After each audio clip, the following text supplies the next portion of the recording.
गणेशाय नमः। श्री सरस्वत्यै नमः। श्री वेदपुरुषाय नमः। श्रीमद्गुरु चरणकमलेभ्यो नमः।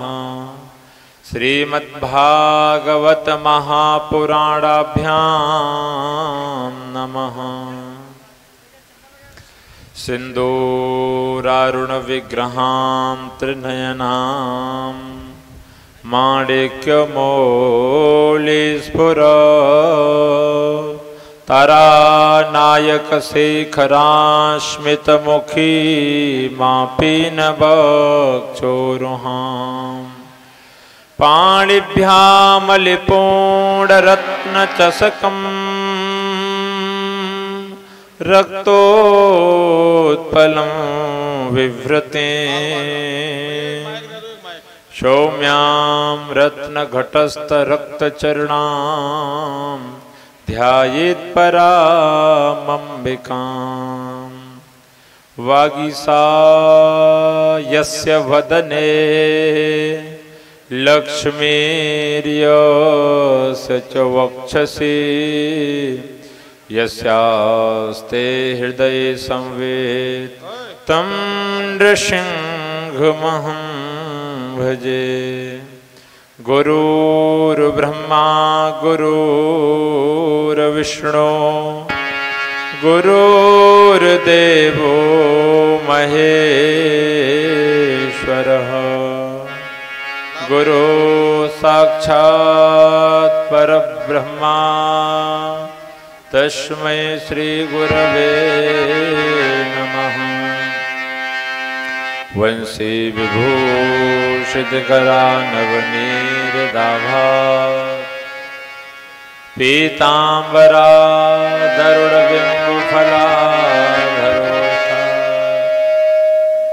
पूर्णेन्दुसुन्दरमुखाधरवेन्दनेत्रात्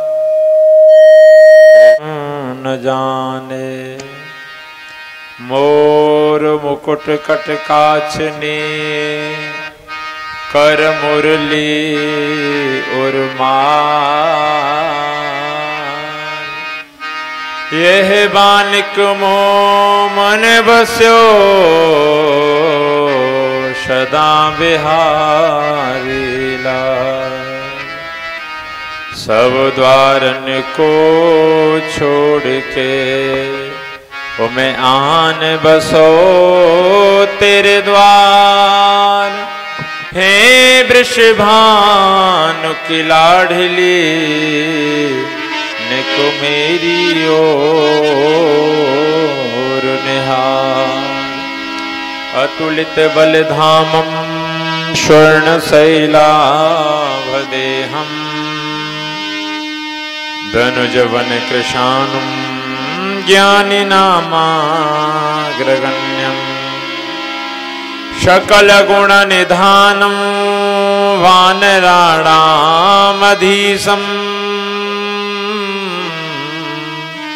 रघुपतिप्रियभक्तं वातजातं नमामि।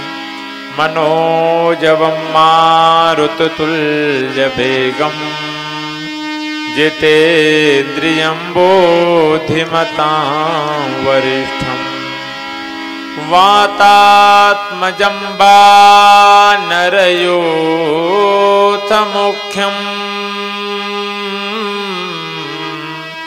श्रीरामदूतं शरणं प्रपद्ये। आइए हनुमंत पधारिए कथा कहूँ मत अनुसार। प्रेम सहित आसन दियो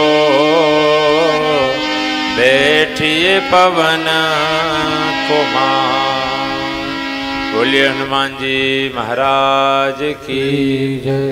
वृंदावन बिहारी लाल की जय। राधा कृष्ण भगवान की जय। बलराम जी महाराज की जय। धर्म की जय हो। अधर्म का नाश हो। प्राणियों में सद्भावना हो। विश्व का कल्याण हो। गौ माता की जय हो। सनातन धर्म की जय हो। गंगा मैया की जय हो। यमुना मैया की जय हो। अपने अपने सदगुरुदेव भगवान की जय हो। स्थान के समस्त देवी देवताओं की जय हो। भागवत महापुराण की जय हो। नमः पार्वती पते हर हर महादेव शंभो। आराध्य अकारण करुण करुणा वरुणा भागवत महापुराण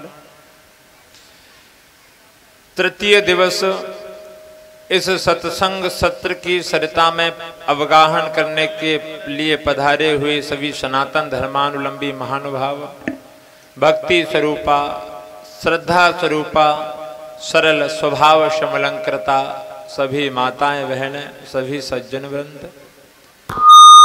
सभी के अंतःकरण में विराजमान उस दिव्य ज्योति आत्मा स्वरूप परमात्मा को प्रणाम करते हुए सभी के लिए सर्वप्रथम राधे राधे, हर हर महादेव। आइए 2 मिनट के लिए अपनी वाणी को पवित्र करने के लिए भगवान नाम संकीर्तन करें। उसके बाद में श्रीमद् भागवत की कथा में प्रवेश करेंगे। बोलिए वृंदावन बिहारी लाल की। राधे गोविंद गोविंद राधे राधे राधे गोविंद गोविंद राधे। श्री राधे राधे गोविंद गोविंद राधे राधे राधे गोविंद गोविंद राधे। गोविंद राधे बोलो गोपाल राधे। गोविंद राधे बोलो गोपाल राधे। गोविंद राधे बोलो गोपाल राधे।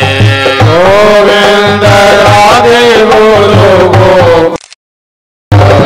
जय राधे राधे गोविंद गोविंद राधे राधे गोविंद गोविंद राधे।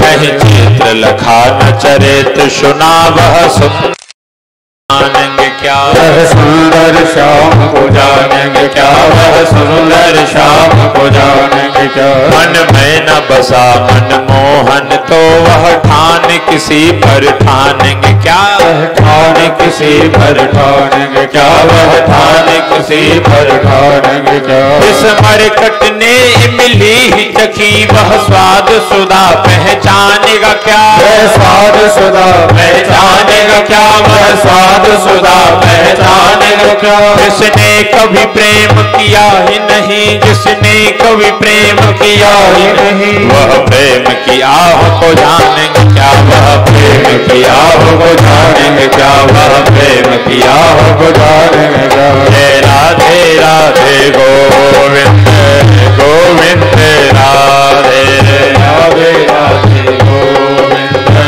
गोविंद राधे। गोविंद राधे बोल गोपाल राधे। गोविंद राधे बोलो गोपाल राधे। गोविंद राधे बोलो गोपाल राधे। गोविंद राधे बोलो गोपाल राधे। जय राधे राधे गोविंद गोविंद राधे राधे राधे गोविंद गोविंद राधे। जय राधे राधे गोविंद गोविंद राधे राधे राधे गोविंद गोविंद राधे। जो आँखों से ओझल हुए तुम कन्हैया। जो आँखों से ओझल हुए तुम कन्हैया। जो आँखों से ओझल हुए तुम कन्हैया। जो आँखों से ओझल हुए तुम कन्हैया। तुम्हारे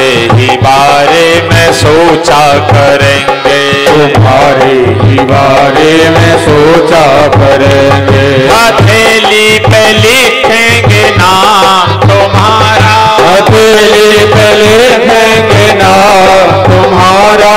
हथेली को हम अपनी चूमा करेंगे, हथेली को हम अपनी चूमा करेंगे। राधे राधे गोविंद गोविंद राधे, राधे राधे गोविंद गोविंद राधे। गोविंद राधे बोलो गोपाल राधे, गोविंद राधे बोलो गोपाल राधे। गोविंद राधे बोलो गोपाल राधे, गोविंद राधे बोलो गोपाल राधे। राधे राधे गोविंद राधे, राधे राधे गोविंद गोविंद राधे। गोविंद राधे गोपाल राधे, गोविंद राधे गोपाल राधे। गोविंद राधे गोपाल राधे, गोविंद राधे गोपाल राधे। गोविंद राधे गोपाल राधे, गोविंद राधे गोपाल राधे। गोविंद राधे गोपाल राधे, गोविंद राधे गोपाल राधे। राधे राधे गोविंद गोविंद राधे, जय राधे राधे गोविंद गोविंद राधे, जय राधे राधे गोविंद गोविंद राधे, जय राधे राधे गोविंद गोविंद राधे। मार्मिक प्रसंग श्रवण कर रहे थे। शौनकादिक महात्माओं ने प्रश्न किया कि प्रभु 6 प्रश्न पूछे। उसके बाद में सूत जी ने कहा भैया तुम साधु हो, मुनयः साधु पृष्ठो हम भवद भिर्लोक मंगलम यत् कृतः कृष्ण संप्रश्नो येनात्मा सुप्रसीदति। अरे साउंड वाले भैया, साधु वही है जो सबकी चिंता करे, जग की चिंता करे, अपनी चिंता न करे। और साधु ही सर्व की चिंता कर सकता है। आपने बड़े उत्तम प्रश्न किए हैं। देखो सबसे बड़ा जीवन का व्यक्ति का लक्ष्य है कि उसको परमात्मा से प्रेम करना चाहिए। लेकिन प्रेम कैसा हो? बोले प्रेम में कहीं भी स्वार्थ नहीं होना चाहिए। भगवान से प्रेम हो तो एकदम निस्वार्थ भाव से प्रेम हो, और तुम निस्वार्थ भाव से प्रेम करोगे तो श्रीमन नारायण तुम्हारे ऊपर कृपा अवश्य करेंगे।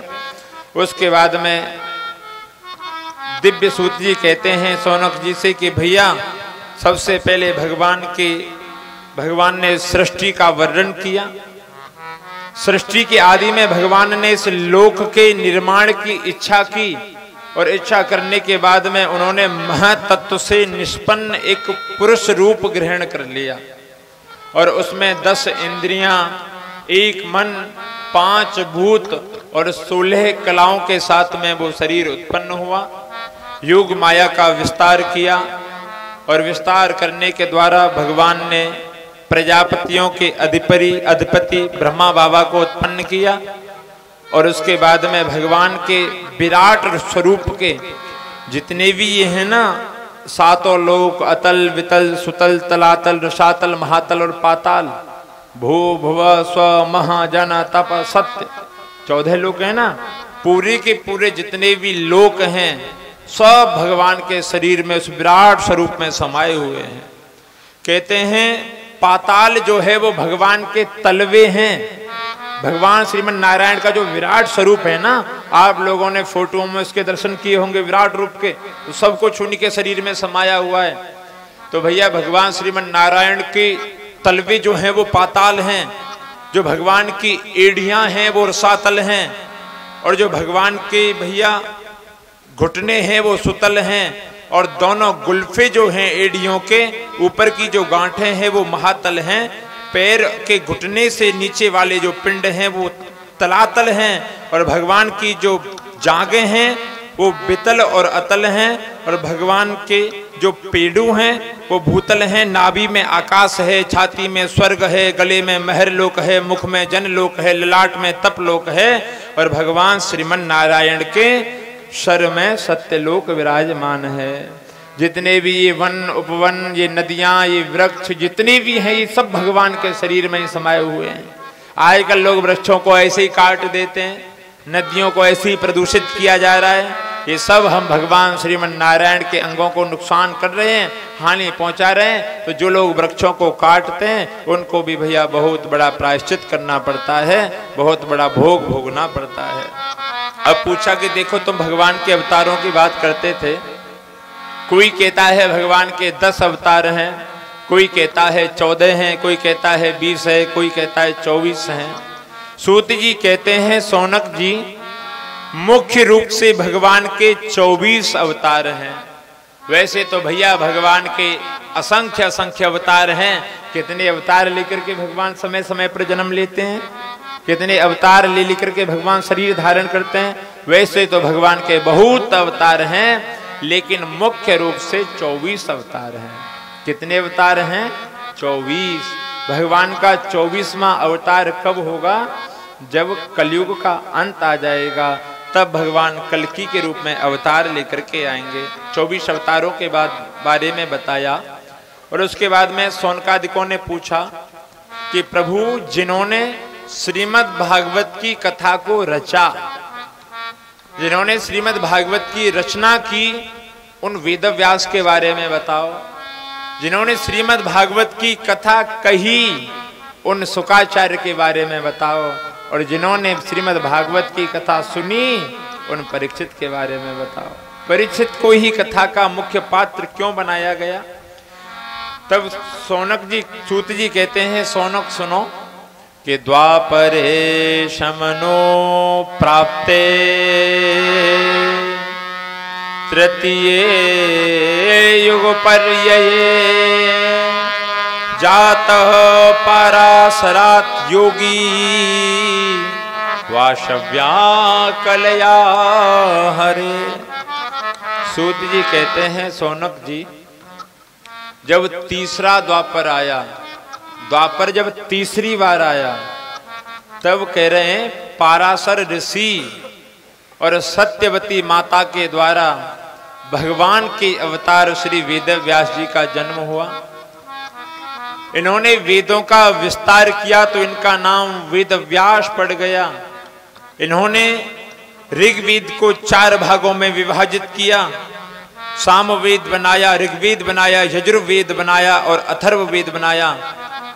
और इन चारों वेदों को अपने 4 शिष्यों को दे दिया गया।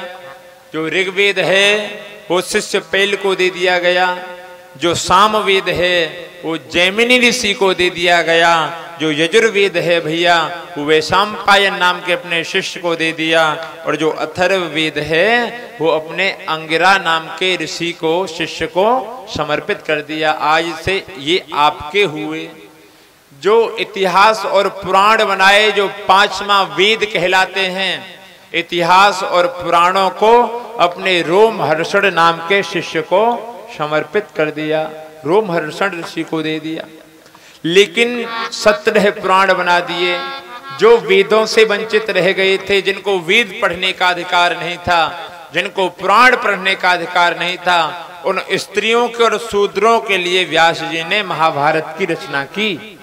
17 पुराण बना दिए, 6 शास्त्र बना दिए, 4 वेद प्रकट कर दिए, महाभारत की रचना कर दी, इतिहास की रचना कर दी।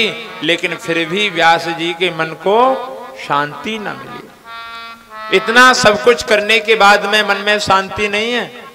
एक दिन नारद बाबा आए, नारद जी महाराज आए हैं। नारद जी ने कहा व्यास जी, पाराशर्य महाभाग भवतः कच्चिदात्मना परितोष्यति शारीर आत्मा मानस एव वा। नारद जी ने कहा कि हे पाराशर पुत्र व्यास जी, भाई आप शरीर से तो हष्ट पुष्ट दिखाई देते हो, लेकिन ऐसा लगता है मानो आपका जो मन है वो बहुत ज्यादा व्यथित हो, दुखी हो। क्या बात है, कौन सी ऐसी चिंता है? व्यास जी कहते हैं नारद जी, मैंने वेद बनाए, मैंने पुराण बनाए, मैंने शास्त्र बनाए, इतना सब कुछ रचना करने के बाद में भी मेरे मन को शांति न मिली। नारद जी कहते हैं व्यास जी भगवान का भजन करो। क्यों? बोले भगवान का भजन ही मन को शांति देने वाला है। बिना भगवान के भजन के व्यास जी उद्धार नहीं होता जीव का। और देखो भजन का ही तो प्रभाव है। मैं पूर्व जन्म में एक दासी का बेटा था और भगवान के भजन का प्रभाव हुआ कि मैं एक दासी का पुत्र आज देवर्षि नारद बनकर के विचरण कर रहा हूं। व्यास जी पूर्व जन्म में मेरा जन्म जो था वो एक बहुत ही गरीब, एक बड़ी अवलासी माँ के घर में जन्म हुआ। मेरा जन्म होते ही मेरे पिता की मृत्यु हो गई।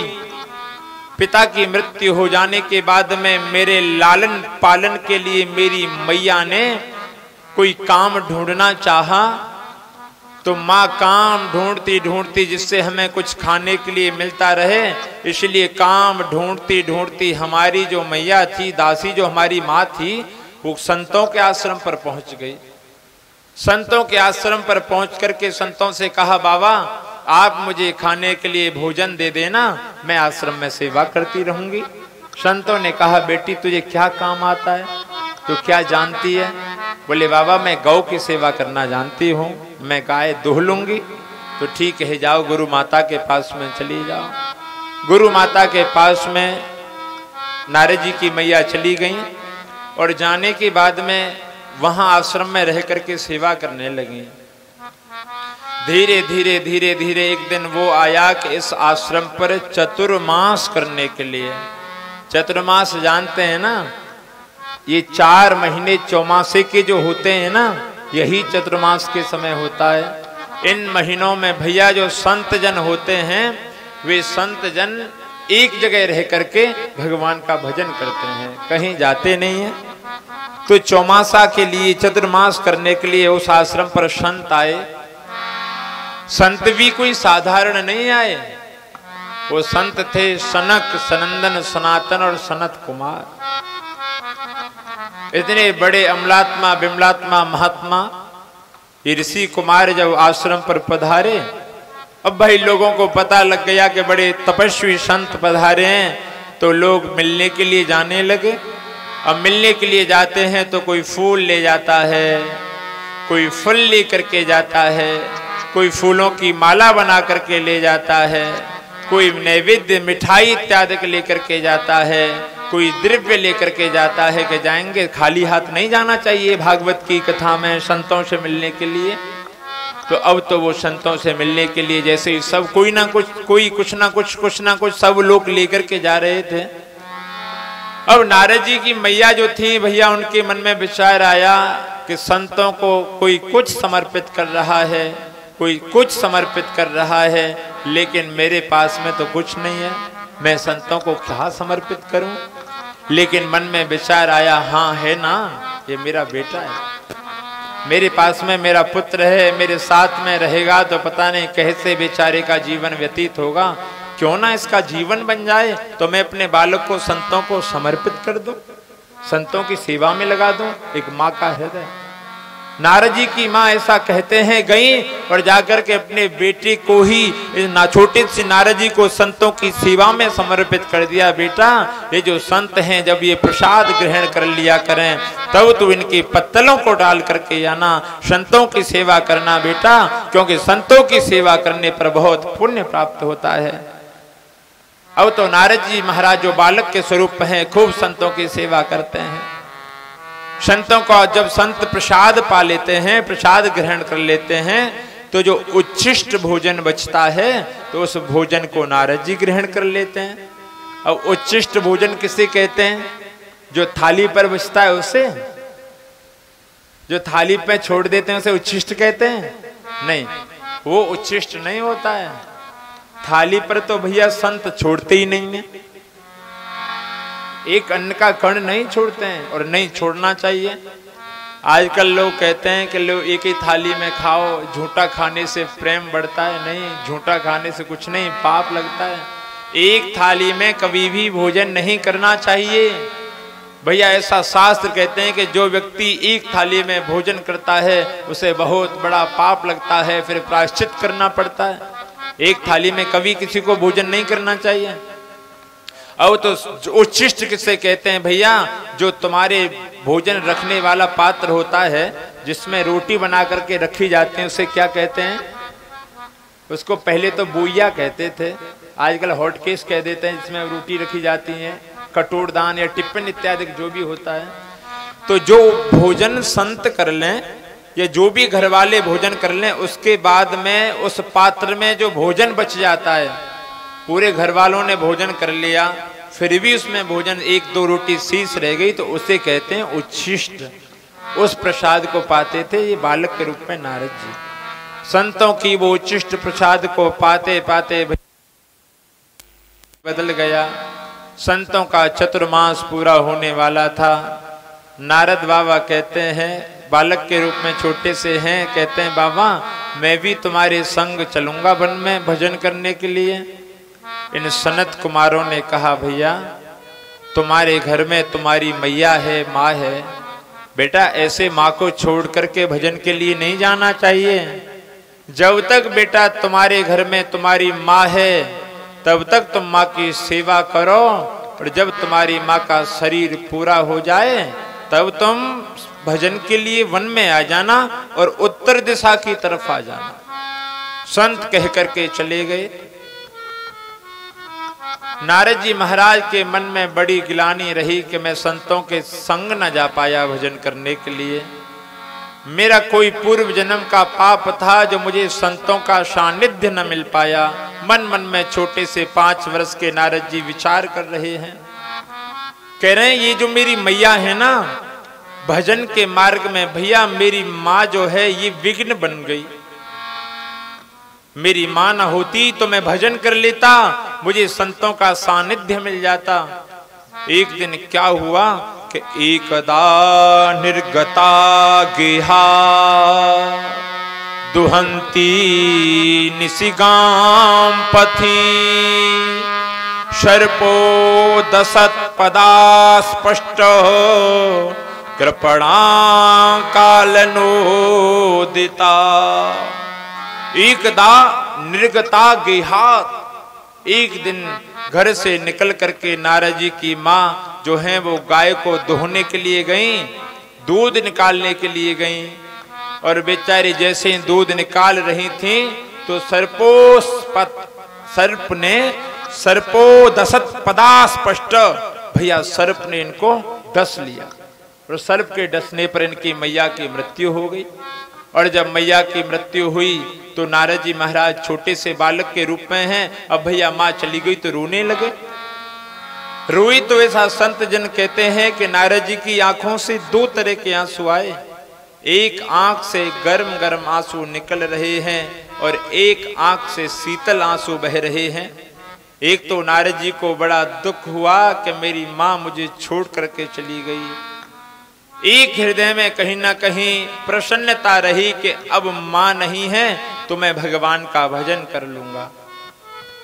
माँ का क्रिया कर्म, उनकी औरत देह के इत्यादि क्रिया को संपन्न करने के बाद में नारद जी उत्तर दिशा की उत्तराखंड की तरफ गए। इनको संत न मिले। वन में जाकर के नारद जी एक वट वृक्ष के नीचे बैठ गए और जाकर के भगवान की खूब आराधना की, खूब भजन किया। थोड़ी समय के लिए भगवान की वो दिव्य रूप माधुरी इनके सामने आई, लेकिन एक क्षण के लिए सामने आई और सामने से हट गई। अब तो इतनी प्यारी इतनी सुंदर झांकी को देख करके नारद जी रोने लगे, बिलखने लगे, हे प्रभु अगर तुम्हें मुझे दर्शन ही नहीं देना था, अगर तुम्हें मुझे अपना दर्शन नहीं कराना था, मुझे जी भर के दर्शन नहीं कराना था, तो मुझे अपने ये दर्शन का लोभ जो है ये लगाया ही क्यों? ये स्वाद जो है मुझे दर्शन का ये चखाया ही क्यों? इससे तो मुझे दर्शन ही न दिया होता। मैं कह तो देता कि संत जो हैं वो झूठे होते हैं। संतों ने कहा था कि वन में आकर के भजन करने पर भगवान मिलेंगे। अरे तुमने संतों के वचनों को भी झूठे न पढ़ने दिया और जी भर के दर्शन भी न करने दिया। अब तो भैया जैसे ही आकाशवाणी हुई, आकाशवाणी ने कहा बेटा इस जन्म में तुम्हें भगवत प्राप्ति नहीं होगी, ये जब सृष्टि का लय हो जाएगा, तुम्हारा जब द्वितीय जन्म होगा, सृष्टि की जब रचना होगी, तब तुम्हारा जन्म ब्रह्मा जी महाराज के मन से होगा, ब्रह्मा जी के मानस पुत्र कहलाओगे। तो हे व्यास जी देख लो, उसी भजन का प्रभाव है कि मैं एक दासी का बेटा नारद आए ब्रह्मा का पुत्र बन करके विचरण कर रहा हूँ। उसी भजन का प्रभाव है। इसलिए देव दत्ता मिमाम वीणाम स्वर ब्रह्म विभूषिताम मूर्छयित्वा हरिकथां गायमानश्चराम्यहम्। देख लो, आज अपने वीणा पर भगवान के गुणों का गायन करता हुआ घूमता हूँ। अगर भजन न किया होता तो मैं कहाँ दासी का बेटा पड़ा रह जाता, कहाँ आज ब्रह्मा का पुत्र बन गया। इसीलिए व्यास जी तुम्हारे मन को केवल एक ही तरीके से शांति मिल सकती है कि तुम भगवान का भजन करो। सज्जनों, व्यास जी महाराज ने कहा क्या किया जाए? बोले चतुश्लोकी भागवत का दिव्य उपदेश दिया। उपदेश देने के बाद में कहा भागवत की रचना करो। व्यास जी महाराज ने गणेश जी का आश्रय लेकर के भागवत की दिव्य संहिता बनाई। संहिता दिव्य 18,000 श्लोकों की सुंदर संहिता बन गई। लेकिन मन में विचार आया कि भागवत सुनने का अधिकारी तो वो है जिसने काम को और क्रोध को जीत लिया हो। तो तुरंत अपने पुत्र का स्मरण आ गया। कौन? सुखदेव जी महाराज। लेकिन मन में एक भाव है कि पता नहीं कहाँ होगा, कैसे होगा, क्या कर रहा होगा। व्यास जी ने अपने शिष्यों को बुलाया और 2-4 श्रीमद् भागवत के श्लोक रटवा दिए। ये जो शिष्य हैं ये गाते गाते उन श्लोकों को विचरण कर रहे हैं। सुखदेव जी महाराज जहाँ समाधि में मग्न बैठे हैं वहाँ इन बालकों ने दिव्य इन श्रीमद् भागवत के श्लोकों को बोलना प्रारंभ कर दिया। वरहा पीड़म नटवर वपुः कर्णयो कर्णिकारम विभ्रदवासः कनक कपिसं वैजयन्तीं च मालाम् रंध्रान् वेणोरधर सुदय पूरयन् गोपवृन्दै वृन्दारण्यं स्वपदरमणं प्राविशत गीत कीर्ति। आहा, इस श्लोक में भगवान के श्रृंगार का वर्णन किया गया है। कह रहे हैं वराहा पीड़म नटवर वपुः कर्णयो कर्णिकारम। अरे भैया, जिनके कानों में जो कुंडल पहने हुए हैं, जिनके गले में वैजंती मालाएं हैं, जिनके माथे पर दिव्य मुकुट में मोर का पंख धारण किए हुए हैं, जिनके अधरों पर मुरली है, जिनकी कमर में कमरधनी बंधी हुई है, कितना दिव्य भगवान का वो स्वरूप है कि मोर मुकुट कटकाछनी कर मुरली और माल यह बानिक मोमन बस्यो सदा बिहारी लाल। और देखो एक और कह रहे हैं नटवर वपुः। नट जानते हैं नट किसे कहते हैं? जो गांव में खेल दिखाने के लिए आता है नट। नट कितना श्रृंगार करता है, कितना सजता है, कितना संभलता है। और जो वर होता है, व्यक्ति वर कब बनता है? जब उसका विवाह होता है। और विवाह वाले दिन दूल्हे को वर को कितना सजाया जाता है। लेकिन वर और नट इन दोनों से सुंदर हमारे गोविंद हैं, तो इनको नटवर वपुः। हमारे ठाकुर जी तो नट और वर दोनों से सुंदर लग रहे हैं। आहा, इतने सुंदर हैं, इतने सुंदर हैं। सुखदेव जी महाराज ने श्लोक सुने तो मन में एक भाव आया, इतने सुंदर हैं तो क्यों ना दर्शन किया जाए।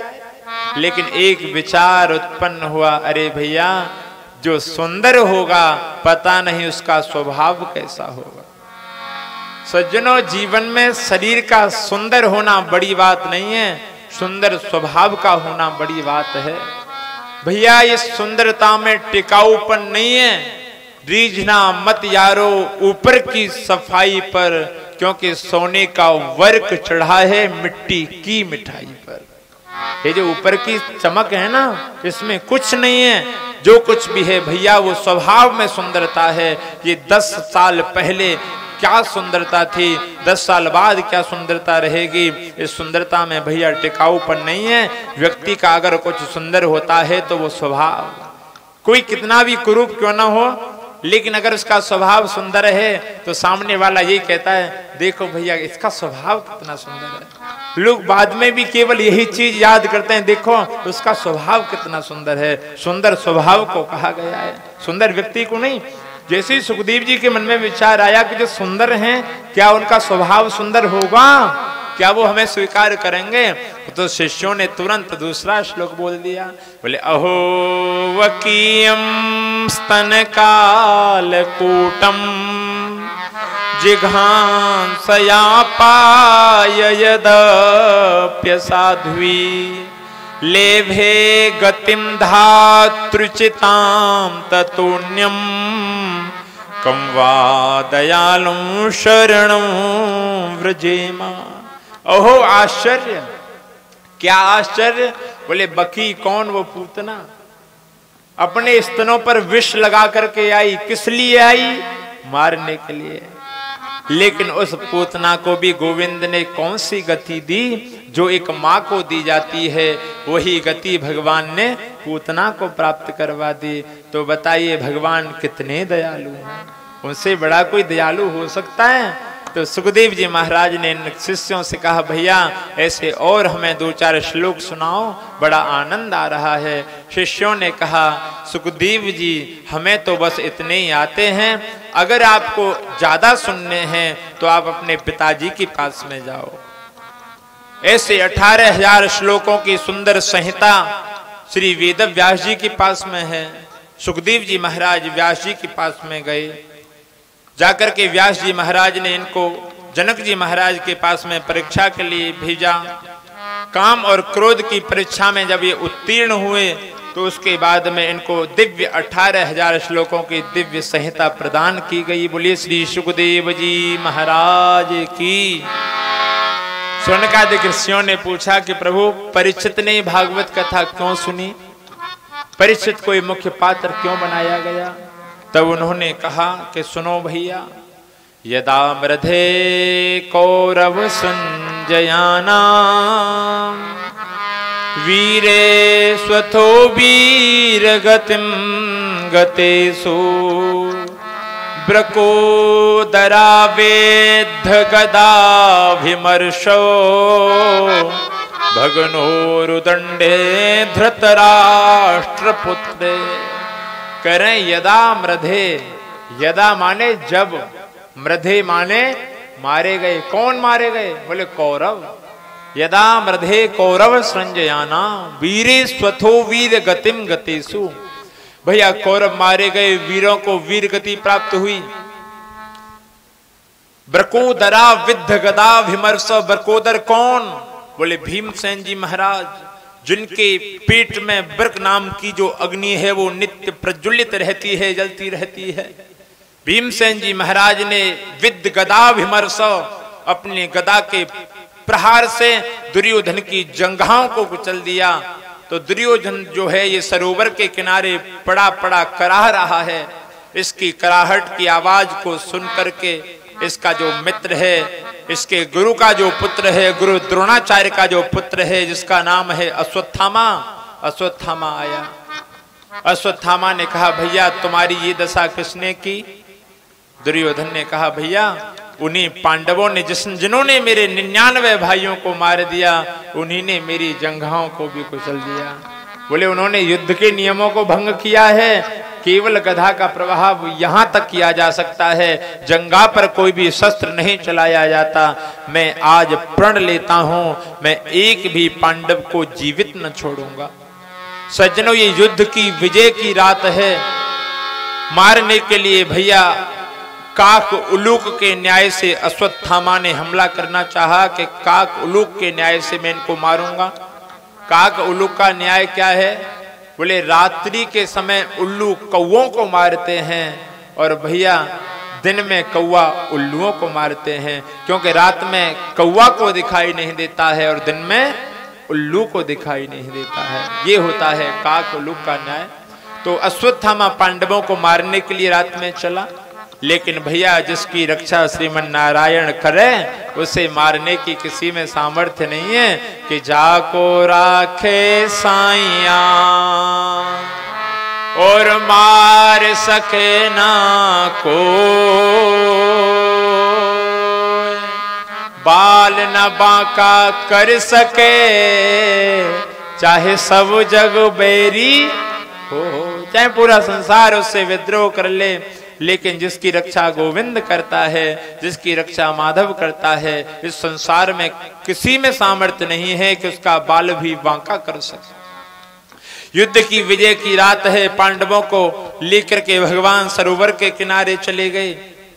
इधर भैया पांडवों के स्थान पर उनके 5 पुत्र आकर के सो गए और सोते हुए बालकों के शीश काट काट करके ये अश्वत्थामा ले गया बांध करके कपड़े में और अपने मित्र दुर्योधन से कहा, भैया मैं पांडवों को मार करके उनके शीश काट करके लाया हूं। अब तो दुर्योधन ने कहा, अरे जिन पांडवों के सर को हम मेरी गदा के प्रहार से न कुचला जा सका, तो उस दुर्योधन के शीश को काट करके ले आया। बोले हाँ, बोले ला मुझे दुर्योधन का सर दे। जैसे ही मुझे भीमसेन का सर दे, जैसे ही दुर्योधन ने कहा, तो अब तो जैसे भीम की जगह उनके पुत्र का सर दिया। दबा करके देखा तो वो पिलपिला सा बालक का सर है। दुर्योधन कहता है, अरे भैया तूने तो हमारे वंश में कोई पानी देने वाला भी नहीं छोड़ा, तूने हमारे वंश को निर्वंश कर दिया, एक बालक तूने जीवित नहीं छोड़ा है। ऐसा कहते कहते दुर्योधन का प्राणांत हुआ। उसके बाद में जैसे ही माँ द्रौपदी को अपने बालकों की मृत्यु का पता लगा, तो माता शिशूनाम निधनम श्रुतानाम निशम्य घोरम परिताप्यमाना तदा रुदद्वास्प कला कुलाक्षी तासान्त्वानाह किरीटमाले। माँ रोने लगी और भैया जिस माँ के 5-5 बालकों को मार दिया गया हो, अब वही जाने के बालक मरने का कितना दुख होता है, विलख रही हैं। विलखती हुई द्रौपदी को अर्जुन ने देखा तो कहा, देवी मैं प्रतिज्ञा करता हूँ जिसने हमारे बालकों को मारा है, मैं और एक भी पांडव को जिसने हमारे बालकों को मारा है, मैं उस दुष्ट को अश्वत्थामा को जीवित न छोड़ूंगा। अर्जुन ने प्रतिज्ञा की, भगवान को रथ पर बैठाया और भगवान रथ चला करके ले गए। जैसे ही अश्वत्थामा ने अर्जुन को अपनी तरफ आते हुए देखा, इसको लगा कि आज भैया अर्जुन जीवित न छोड़ेगा। अश्वत्थामा ने तुरंत ब्रह्मास्त्र का संधान कर दिया। ये दिव्य ब्रह्मास्त्र जैसे ही अग्नि के समान जलता हुआ अर्जुन की तरफ बढ़ता हुआ आता है। अर्जुन भगवान श्री कृष्ण के शरणागत होकर के कहते हैं, केशव प्रभु रक्षा करो, रक्षा करो, इस ब्रह्मास्त्र से कैसे भी रक्षा करो। भगवान श्री कृष्ण कहते हैं, अर्जुन लोहे को लोहे के द्वारा काटा जाता है, कांटे को कांटे के द्वारा निकाला जाता है। विषम विषस्य औषधिम, भैया विष को विष के द्वारा मारा जाता है।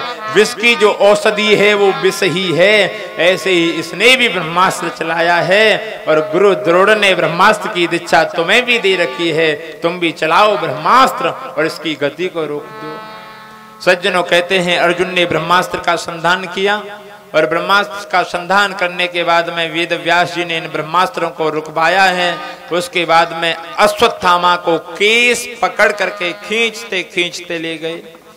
जैसे ही घसीट करके ले जा रहे हैं, घसीट कर लाते हुए उस ब्राह्मण पुत्र अश्वत्थामा को मां द्रौपदी ने देखा तो मां द्रौपदी कहती हैं कि मुच्यताम मेषो ब्राह्मणो नितराम गुरु। छोड़ दो छोड़ दो छोड़ दो। क्यों? बोले भैया ये ब्राह्मण है और ब्राह्मण होने के बाद में भी तुम्हारे तो गुरु का पुत्र है, और जो गुरु का पुत्र होता है वो गुरु के समान पूजनीय होता है। ठीक है, मैं तो मेरे तो बालक नहीं है, तो मैं जानती हूं बालक न होने का दुख क्या होता है। अरे इनकी जो माता है गौतमी, वो इनके माँ के तो पति भी नहीं हैं और वो इन्हीं के सारे तो अपना जीवन यापन करती हैं। मारोदी दस्य जननी गौतमी पति देवता। अरे उनके पति नहीं हैं, पुत्र के सहारे बेचारे जीवन यापन करेंगे, इसलिए आप इनको मारो मत। देखो द्रौपदी का हृदय कितना विशाल है। जिस माँ के बालकों को मार दिया गया हो वो माँ भी धर्म की बात करती है। वो माँ कहती है नहीं, ये मारने योग्य नहीं है क्योंकि ये गुरु का पुत्र है, ये ब्राह्मण है, इसलिए इसको मारना नहीं, इसको छोड़ दो क्योंकि इनकी माँ का जीवन इसी के सहारे व्यतीत होगा।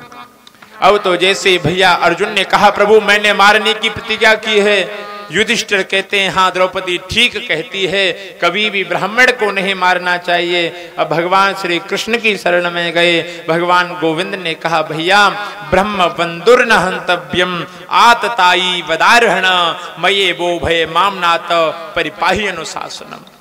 कभी भी ब्राह्मण को मारना नहीं चाहिए और कभी बालक की जिसने हत्या की हो उसे जीवित नहीं छोड़ना चाहिए। अर्जुन बोले प्रभु क्या करें? बोले ब्राह्मण का अपमान कर देना ही मृत्यु के बराबर होता है। ब्राह्मण का मुंडन करा देना, उसे तेज विहीन कर देना, घर से बाहर निकाल देना मृत्यु के बराबर होता है। अश्वत्थामा के मस्तिष्क में से उस चमकते हुए ब्रह्म तेज रूपी मणि को निकाल दिया गया और धक्का दे करके निकाल दिया। और तो इस अपमान के घूंट को अश्वत्थामा पी न सका, सह न सका।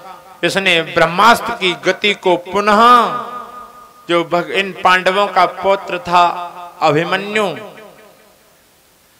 उस अभिमन्यु की जो पत्नी थी जिनका नाम था उत्तरा, पांडवों के पुत्र अभिमन्यु की पत्नी उत्तरा के गर्भ उसको पता लग गया कि उत्तरा जो है वो गर्भवती है, तो तुरंत भैया इसने उत्तरा के गर्भ पर, क्योंकि इसमें पांडवों का पौत्र पल रहा है, मैं इनके वंश में कोई पानी देने वाला नहीं छोड़ूंगा, तो ब्रह्मास्त्र चला दिया।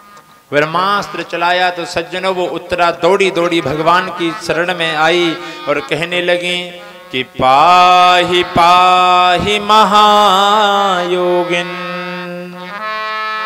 देव देव जगतपते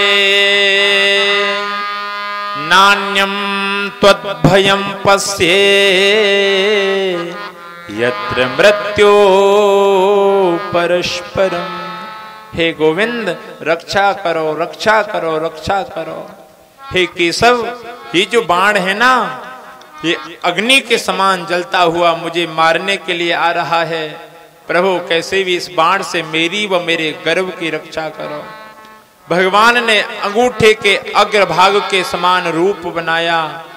एक स्वरूप से भगवान बाहर खड़े हैं और एक स्वरूप से भगवान भगवती माँ उत्तरा के गर्भ में प्रवेश किए और अपनी गदा को ऐसे घुमाया मानो भगवान का चक्र घूम रहा हो और भगवान ने उस बालक की रक्षा की। सज्जनों देखिए ये कार्य केवल व केवल भारत की माँ ही कर सकती है, जो भक्त और भगवान दोनों को एक साथ अपने गर्भ में धारण कर सकती है। लोग कहते हैं ना कि भगवान तो गर्भ में ही नहीं जाते हैं, भगवान गर्भ में ही नहीं जाते हैं। अच्छा भगवान गर्भ में चले जाएंगे तो फिर वो भगवान नहीं रहेंगे है? अरे भगवान, अच्छा एक तो तुम कहते हो कि सारे संसार में भगवान व्याप्त हैं, तो गर्भ का संसार से अलग है, गर्भ भी तो संसार में ही है, तो भगवान गर्भ में भी हैं, प्रत्येक जगह भगवान है। हाँ भगवान प्रकट होते हैं, लेकिन आज देखो भगवान भक्त की रक्षा के लिए माँ के गर्भ में प्रवेश किए और इस बालक की रक्षा की। अब भगवान जा रहे हैं द्वारका के लिए, तो तो भगवान जैसे ही द्वारका जाने लगे तो सभी पांडवों ने भगवान की स्तुति की। भगवान ने पांडवों से कहा, भैया मांगो जिसे जो वरदान मांगना है। अब तो पांडवों ने वरदान मांगे। युधिष्ठिर जी महाराज ने कहा कि प्रभु, मैं पूर्ण निष्ठा के साथ मैं धर्म का पालन करता रहा हूं, धर्म के मार्ग को न छोड़ूं।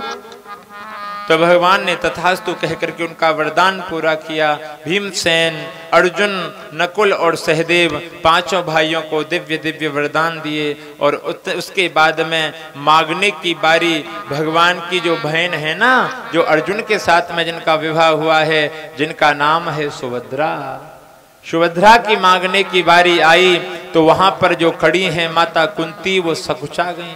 बोले अपना भाई मानती है, कहीं ऐसा ना हो कि कोई संसार की वस्तु ही मांग ले। लेकिन नहीं, जैसे ही भगवान ने कहा बहन तू भी मांग, क्या मांगना चाहती है, तो सुभद्रा ने कहा, हे गोविंद, हे माधव, अगर कुछ देना चाहते हो तो प्रभु कि कृष्ण त्वदीय पद पंकज पंजरान्ते अद्यैव मे विशतु मानसरान विदौ स्मरणं कुतस्ते। हे प्रभु, अगर कुछ देना चाहते हो तो कृष्णस्त्वदीय पद पंकज पंजरान्ते। हे गोविंद, मेरा ये जो मानस राजहंसा, मेरा ये जो मन रूपी राजहंस है ना, मेरा ये जो मन रूपी राजहंस है कन्हैया, ये आपके पैर रूपी पिंजरे में बंद हो जाए। क्योंकि प्राण प्रयाण समय, प्रभु जब इन प्राणों का प्रयाण होता है तब पता नहीं कैसे कैसे कैसे कैसे विघ्न संतृप्त करते हैं। तो केशव, मैं तो इतना ही चाहती हूं कि मेरा ये जो मन रूपी राजहंस है आपके पैर रूपी पिंजरे में बंद हो जाए। कुंती बुआ से कहा, बुआ तू भी आज मांग ले, आज तेरे सामने ये समझ ली कि भगवान खड़ा है, और बुआ आज जो मांगेगी मैं वही दूंगा। तो जैसे ही पल्लू फैलाया तो कुंती बुआ कहती हैं, कन्हैया तुम भगवान के रूप में आज मेरे सामने खड़े हो। हे केशव, हे माधव, अगर मुझे कुछ देना ही चाहते हो तो कन्हैया मुझे दुख दे दो। क्या दे दो? दुख दे दो। भगवान कहते हैं, अरे बुआ तुमने जीवन भर दुख सही, अरे तुम्हारा जन्म कहाँ हुआ, तुम चली कहाँ गई। छोटी सी अवस्था में जब सबने दुर्वासा ऋषि की पूजा करने से, उनकी सेवा करने से मुख मोड़ लिया, डर गए, तब बुआ तुम आगे आई। छोटी सी अवस्था में तुमने दुर्वासा ऋषि की सेवा करके वरदान प्राप्त किए। कुंवारी थी तो कर्ण हो गए, कम उम्र में वैधव्य को स्वीकार करना पड़ गया। तुम्हारे बालकों को विष दे करके मारना चाहा, लाक्षा ग्रह में आग लगा करके जलाना चाहा। बुआ जीवन भर दुख ही तो सहा है, पर आज भी मांगने की बारी आई है तो आज भी दुख मांग रही है। किस प्रकार मां कुंती अनुरोध कर रही हैं भगवान से कि हे केशव, इन सुख और दुख में कोई अंतर नहीं है। बोलिए वृंदावन बिहारी लाल की। जो भी मुझे प्यारे हैं, दुख भी मुझे प्यारे हैं। छोड़ूं मैं किसे भगवन, दोनों ही तुम्हारे हैं। छोड़ूं मैं किसे भगवन, दोनों ही तुम्हारे हैं। सुख भी मुझे प्यारे हैं, दुख भी मुझे प्यारे हैं। छोड़ूं मैं किसे भगवन, दोनों ही तुम्हारे हैं।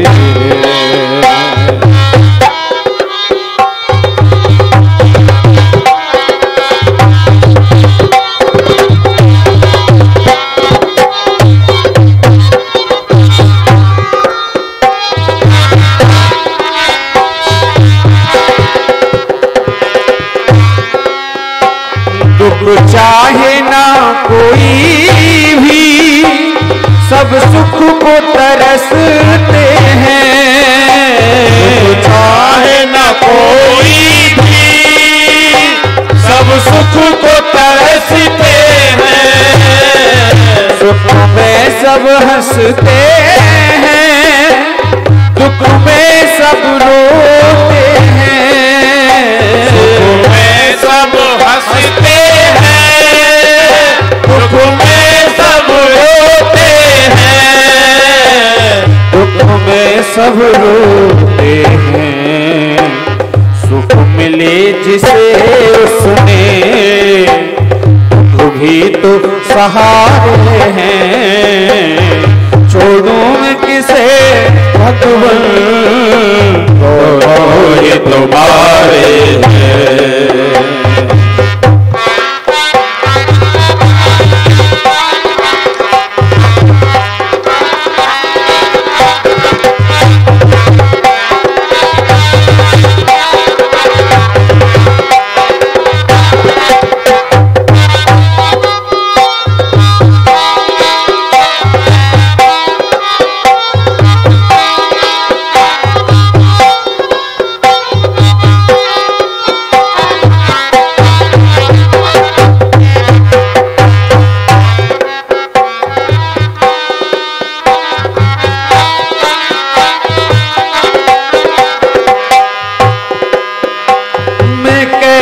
कहूँ मुझको ये दे दे वो दे दे, कैसे कहूँ उसको ये दे दे वो दे दे।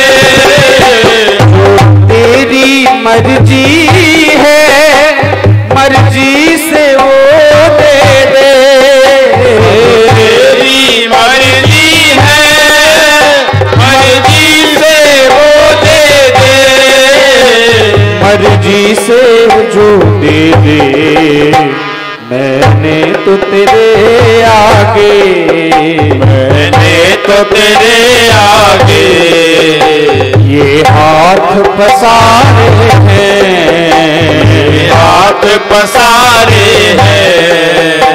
छोड़ो मैं किसे भगवान, दोनों ही तुम्हारे हैं। भगवान दोनों ही तुम्हारे हैं।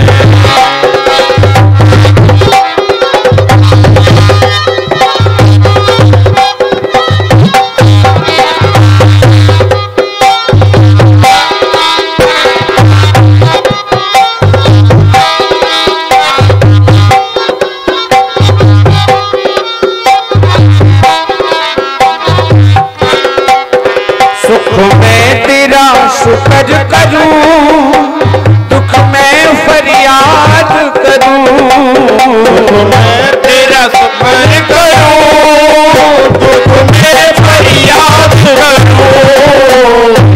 हाल में तुम रखो, मैं तुमको याद करूं। हाल में तुम रखो, उस हाल में याद करूं। मैं तुमको याद करूं, छोड़ूं यादों में भी योगी ने, यादों में भी योगी ने ये गीत संवारे हैं, ये गीत संवारे हैं। छोड़ूं मैं किसे भगवान, दोनों ही तुम्हारे हैं। छोड़ो मैं किसे भगवान, दोनों ही तुम्हारे हैं। वो सुख भी मुझे प्यारे हैं, दुख भी मुझे प्यारे हैं। छोड़ो मैं किसे भगवान, दोनों ही तुम्हारे हैं, दोनों ही तुम्हारे हैं, दोनों ही तुम्हारे। बोलिए वृंदावन बिहात्वत पुंगवे विभूमि स्वसुखमुपगते क्वचिल बिहरतु प्रकृति मुपेयुषियद्भव प्रवाह। भीष्म जी कहते हैं प्रभु मैं अपनी पुत्री का विवाह तुमसे करना चाहता हूं। बोले भगवान कहते हैं आप तो पितामह आजीवन ब्रह्मचारी थे, आपकी बेटी कहां से आ गई? तो कहा प्रभु मेरी भी बेटी है क्या? बोले इति मति, प्रभु ये जो मेरी बुद्धि रूपी बेटी है ना, मैं इसको आपके चरणों में समर्पित करना चाहता हूं। क्यों? क्योंकि प्रभु इसका कोई भरोसा नहीं है अंत समय में कहां चली जाए। मैं इस बुद्धि के द्वारा आपको समर्पित होना चाहता हूं। और कहते हैं सूत जी के हे सौनक, शांतनु गंगा के पुत्र भीष्म मन वाणी और दृष्टियों से आत्मा स्वरूप परमात्मा में लीन हो गए। बोले वृंदावन बिहारी लाल की। युधिष्ठिर ने पुनः अपना राज्य पाकर के धर्म पूर्वक प्रजा का पालन किया। कुंती गांधारी धृतराष्ट्र आदि से मिलकर के भगवान श्री कृष्ण अर्जुन को साथ में लेकर के द्वारका चले गए और द्वारका में कन्हैया का बड़ा दिव्य स्वागत किया गया। तब सौनक जी ने पूछा कि प्रभु परीक्षित का क्या हुआ? सूत जी कहते हैं भगवान की कृपा से वो बालक उत्तरा के गर्भ में सकुशल रहा। समय आकर के उनका जन्म हुआ तो उनका नाम ब्राह्मणों ने विष्णु रात रख दिया। क्यों? क्योंकि विष्णु ने इनकी रक्षा की है तो नाम हो गया विष्णु रात। विष्णु के द्वारा जो रक्षित है वो विष्णु रात। लेकिन इन्होंने जन्म लेते ही एक इच्छा की कि भैया जिसने मुझे गर्भ में जाकर के दर्शन दिया था वो मुझे यहाँ दिखाई नहीं दे रहा। परीक्षा की इच्छा की तो नाम पड़ गया परीक्षित। बोले परीक्षित जी महाराज की जय हो। सजनो नाम इनका परीक्षित पड़ गया। उसके बाद में कहते हैं विदुर जी महाराज अपनी यात्रा से वापस आए। यात्रा से वापस आने के बाद में एक दिन देखा कि जो भीम हैं वो धृतराष्ट्र को बहुत प्रकार से डांट रहे हैं, फटकार रहे हैं। विदुर जी महाराज को ये बात अच्छी न लगी। विदुर जी ने धृतराष्ट्र से कहा भैया तुम क्यों पांडवों के टुकड़ों पर कुत्तों की तरह अपना जीवन यापन कर रहे हो? अरे इससे बढ़िया है तो वन में जाकर के भजन कर लो। विदुर जी महाराज धृतराष्ट्र और गांधारी को साथ में लेकर के वन में चले गए और धृतराष्ट्र ने जाकर के थोड़े से ही समय में मुक्ति को प्राप्त कर लिया, अपने शरीर को त्याग करके भगवदार्पित कर दिया। उसके बाद में सज्जनों कहते हैं इधर धृतराष्ट्र चले गए हैं और भैया इधर युधिष्ठिर जी महाराज को बड़े अपशकुन दिखाई देने लगे, बड़े अपशकुन होने लगे। मंदिरों में जो मूर्तियां हैं वो युधिष्ठिर जी को रोई रोई सी दिखाई देती हैं। गौ माताएं रुदन कर रही हैं, अपने बालकों को दूध नहीं पिलाती हैं। गौ माताओं के आंखों से खून की धारा बह रही है। कौवे महाराज बहुत शोर कर रहे हैं। उल्लुओं की आवाजें दिन में आ रही है। कुत्तों के रोने की आवाज आ रही है। बड़ा भीषण माहौल हो गया। इतना भीषण माहौल हो गया कि जिस समय जो ऋतु चल रही थी भैया वो ऋतु बदल गई। ऐसा लग रहा है कि पृथ्वी पर और आकाश में अंतरिक्ष में आग लग गई हो। इस भयंकर उल्कापात के समय में अर्जुन को आता हुआ देखा युधिष्ठिर जी ने, लेकिन अर्जुन जो आए हैं तो उनके भैया बार बिखरे हुए हैं। अर्जुन जो है उनकी बड़ी भयंकर दैन्य स्थिति बनी हुई है। इनके मुख पर तेज नहीं है। जिस अर्जुन का चेहरा बड़ा देदीप्यमान रहता था भैया आज उस अर्जुन के चेहरे का तेज चला गया। युधिष्ठिर जी महाराज कहते हैं अरे अर्जुन आज तुम्हारे चेहरे का तेज कैसे नष्ट हो गया? अरे तुमने कहीं कच्चित ब्राह्मण बालम गाम वृद्धम रोगणम स्त्रियम शरणोपसृतम सत्यम नात्याची शरणप्रद। अरे अर्जुन तुम तो भैया सदा शरणागतों की रक्षा करते आए हो। कहीं ऐसा तो नहीं कि तुमने किसी भी ब्राह्मण बालक गौ बूढ़े अथवा रोगी या अन्य किसी प्राणी का जो तुम्हारी शरण में आया हो उसका त्याग तो नहीं कर दिया? कहीं तुमने किसी ब्राह्मण का अपमान तो नहीं कर दिया? कहीं किसी अगम्या के साथ में तुमने गमन तो नहीं कर लिया? अर्जुन कहीं किसी गौ की हत्या होते हुए तो तुमने न देख लिया? किस कारण से तुम्हारे चेहरे पर तेज नहीं है भैया? अब तो सज्जनों कहते हैं अर्जुन तो पहले से दुखी थे भगवान के जाने के दुख में। अब तो इन्होंने भी प्रश्नों की झड़ी लगाई।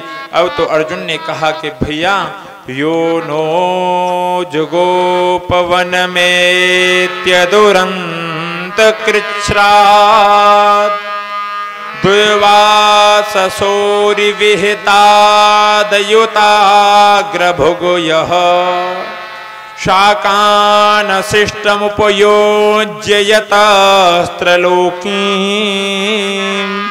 तृप्तामंस्तसलिले विनिमग्न संगः यो नो जुगोप्य वनमेत्य दुरंत कृच्छ्रात् दुर्वास असोरी विहिताद युताग्र भुगयः। भैया वन में रहने पर जिन्होंने दुर्वासा ऋषि के क्रोध से हमारी रक्षा की, जिन्होंने एक साग का तृण खा करके त्रिलोकी को तृप्त कर दिया, भैया जिन्होंने हमें लाचा ग्रह में से जलने से बचाया, जिन्होंने हमारी कौरवों से रक्षा की, अब भगवान अपनी सगुण साकार लीला को छोड़ करके समाप्त करके चले गए। अब भगवान सगुण साकार लीला में नहीं रहे, भगवान कृष्ण के रूप में अब नहीं रहे। सज्जनों, जो लोग कहते हैं क्या भगवान ने कृष्ण का रूप त्याग दिया, क्या भगवान धराधाम को छोड़ करके चले गए, भैया अगर भगवान धराधाम को छोड़ करके चले गए तो इन मंदिरों में क्या है फिर? नहीं, भगवान कहीं नहीं गए। जो भगवान अभी तक सबको सुलभ थे, अब वो सबको सुलभ नहीं रहे। जो भगवान अब तक इन आंखों से दिखाई देते थे, अब वो इन आंखों से दिखाई नहीं देंगे। अब उनको देखने के लिए इन आंखों को खोलना पड़ेगा। हृदय की आंख होती है ना। तो सज्जनों, भगवान ने अपनी सगुण साकार लीला को संपन्न किया। उसके बाद में जैसे ही पांडवों को युधिष्ठिर इत्यादि को पता लगा तो इन्होंने अपने पौत्र परिचित को गद्दी पर बिठाया। तुरंत उत्तर दिशा की उत्तराखंड की यात्रा प्रारंभ कर दी। माता कुंती को पता लगा है तो माता कुंती ने सुनते ही इतना प्रेम करती हैं कि सुनते ही इनको पता लगा कि नासम यदूनाम भगवत गतिम चताम, यदुवंशियों का विनाश हो गया है, तो तुरंत अपने शरीर को भगवान को समर्पित कर दिया। विदुर जी महाराज पितरों के लोक को चले गए। उसके बाद में ये जो पांडव हैं, इन्होंने भी स्वर्गारोहण की यात्रा की। मार्ग में ही माता द्रौपदी ने अपना शरीर भगवान को समर्पित कर दिया। धीरे धीरे धीरे धीरे पांडवों ने भी स्वर्गारोहण की यात्रा को प्राप्त किया। सज्जनों, इन पांडवों की परम पवित्र कथा को जो व्यक्ति सुनता है, श्रद्धा के साथ में सुनता है, निश्चय ही भगवान की भक्ति उसके हृदय में जन्म ले लेती है। बोलिए वृंदावन बिहारी लाल की जय। आगे बड़ा दिव्य पृथ्वी का और धर्म का आपस में संवाद हो रहा है। धर्म जो है वो गाय के रूप में, पृथ्वी जो है वो गाय के रूप में है, धर्म जो है वो बैल के रूप में है। बेचारे धर्म के 3 पैर कट गए, केवल 1 पैर शेष है। एक काला काला सा व्यक्ति जो है वो इनको मार रहा है चाबुक इत्यादि के द्वारा। परीक्षित जी महाराज ने दिग्विजय करते समय, जो पांडवों के पौत्र अभिमन्यु के पुत्र हैं, उन्होंने दिग्विजय करते समय देखा कि कोई एक काला सा शूद्र जैसा व्यक्ति गैया को मार रहा है, बैल को मार रहा है। उन्होंने कहा सावधान, मेरे राज्य में गाय दुखी है, मेरे राज्य में बैल दुखी है, ऐसा हो नहीं सकता, सावधान मुझसे युद्ध कर। सज्जनों कहते हैं ये जो काला सा व्यक्ति है ये कलयुग है और ये इनकी शरण में आ गया। इसने कहा प्रभु आपका तो आपके पूर्वजों का नियम रहा है कि सदा सर्वदा शरणागतों की रक्षा की जाती है, तो मैं तो शरण में आया हूं। इन्होंने कहा कौन हो तुम? इसने कहा प्रभु मैं कलयुग हूं, मेरा तो आने का समय हो गया। समय तो इसका पहले ही हो चुका था, लेकिन जब तक भगवान श्री कृष्ण थे तब तक कलयुग का प्रभाव नहीं रहा। लेकिन भगवान की लीला संपन्न हुई, कलयुग तुरंत आ गया। भगवान की लीला को संपन्न होते ही कलयुग का प्रवेश हुआ। सज्जनों कहते हैं तो इन्होंने कहा कि जाओ तुम मेरे राज्य से दूर चले जाओ। कलयुग ने कहा प्रभु समस्त पृथ्वी पर आपका ही तो राज्य है, कहां जाऊं दूर, मेरे राज्य से दूर चले जाओ, कहां जाऊं, मेरा आने का समय हो गया। तो बोले ठीक है मैं तुम्हें 4 स्थान दे देता हूं, उन 4 स्थानों पर रहो। बोले कहां? बोले द्यूतम पानम स्त्रिया सूना यत्रा धर्म चतुर्विदः। भैया जहां मदिरा का पान किया जाए, जहां लोग मदिरा का पान करें वहां तुम रहना। परीक्षित जी कह रहे हैं कलयुग से, जहां लोग मदिरा का पान करें वहां रहना, जहां कुलाटनाओं का वेश्याओं का संग किया जाए तुम वहां रहना, और जहां जुआ खेला जाए, जहां ताश इत्यादि खेले जाते हैं ना, वहां भी कलयुग का ही निवास रहता है। इसलिए कभी भी अपने घर में किसी को ताश न खेलने देना। होते हैं ना वो जुआ खेलते रहते हैं, वो उसमें बस पैसे वैसे ही नहीं लगाते हैं, गांव में जो खेलते हैं है तो वो जुआ ही है ना। अच्छा, गलत। वहां जो व्यक्ति जुआ खेलता है वो कलयुग का साथ करता है, ये समझिए। अच्छा, उसके बाद में कह रहे हैं जहां भैया असत्य और निर्दयता हो वहां भी तुम्हारा स्थान होगा। कलयुग बोला प्रभु सबके सब स्थान गंदे ही दे दिए, एका तो अच्छा दे देते। अरे घर में सारे के सारे कमरे जब बेकार हो जाएंगे तो एकाध रूम तो ऐसा होना चाहिए कि भाई जिसमें कोई अतिथि आवे तो उसे बड़े आराम से ठहराया जा सके। एकाध कोई सही तो कमरा दे देते कि सभी कमरे गंदे ही दे दिए। तो परीक्षित जी ने कहा जाओ तुम्हारा सोने में भी निवास होगा। अरे सोने में? बोले हाँ। बोले उधर भगवान ने कहा है कि धातु नाम कांचनोस्मि, मैं धातुओं में सोना मैं ही हूं। भगवान कह रहे हैं धातुएं है ना, जो धातुएं हैं उनमें सोना मैं ही हूं। जो वृक्ष हैं उनमें अश्वत्थ पीपल का वृक्ष मैं ही हूं। जो घोड़ा हैं उनमें उच्चैश्रवा मैं ही हूं। जो महाराज सिद्ध हैं उनमें कपिल मुनि मैं ही हूं। और महाराज महर्षियों में वशिष्ठ हूं। तो ऐसे ही धातुओं में क्या हूं? सोना। और यहाँ कह रहे हैं सोने में कलयुग का वास होगा। बोले हाँ भैया, जो सोना अधर्म के द्वारा कमाया गया होगा उसमें कलयुग का वास होगा। जो सोना चोरी से ग्रहण किया गया होगा उसमें कलयुग का वास होगा। इसलिए कभी भी बाजार से सोना बनवा करके लाओ, कोई धातु सोने की बनवा करके लाओ तो उसे लाती धारण न करो।